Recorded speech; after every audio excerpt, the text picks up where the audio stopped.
Overnight, the global picture is being dominated by a sharp escalation in the US-Iran conflict, with major implications for energy markets, supply chains and geopolitical risk. Multiple outlets including the Financial Times and Sydney Morning Herald report US strikes on targets on or linked to Iran's Karg Island, alongside President Donald Trump issuing extreme public threats tied to a deadline for a deal. The BBC is tracking verified strikes on Iranian infrastructure, including industrial and pharmaceutical facilities. The UK is signaling limits on involvement, with the Financial Times reporting Downing Street does not want US forces using British bases to attack Iran's civilian infrastructure. Separately, Al Jazeera reports the WHO has halted medical evacuations from Gaza after a worker was killed, suspending evacuations until further notice. In the broader global economy context, the immediate watchpoint is whether the Iran escalation disrupts shipping, insurance costs and energy pricing, and whether it adds to already elevated risk premiums. The Financial Times also notes the mounting cost of equipment losses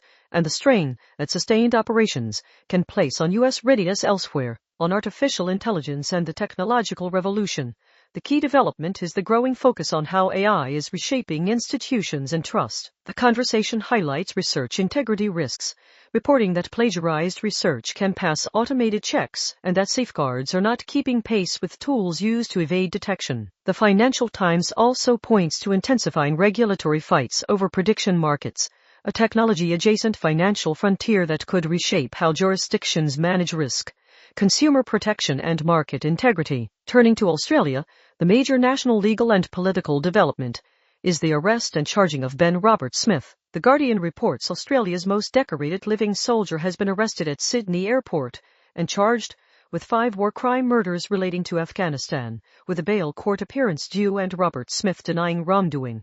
ABC News has also published a timeline of how the arrest unfolded, noting a separate joint investigation operating discreetly alongside his public defamation battle. This will place renewed focus on defense accountability, veterans issues, and the handling of sensitive national security matters across government. In national security and foreign conflict spillover, SBS reports an Australian Army reservist charged with joining the Ukrainian war effort has been granted bail, alleging he traveled to Ukraine in May 2025 and worked as a drone operator before returning in January 2026. The case lands amid heightened attention on drone warfare, the diffusion of military-grade skills, and how governments regulate participation in foreign conflicts. On Australian government policy and politics and the economy, the Sydney Morning Herald reports Nationals leader Matt Canavan will argue Australia needs an economic revolution, including permanent tariffs to protect domestic manufacturers. That sets up a sharper debate about protectionism,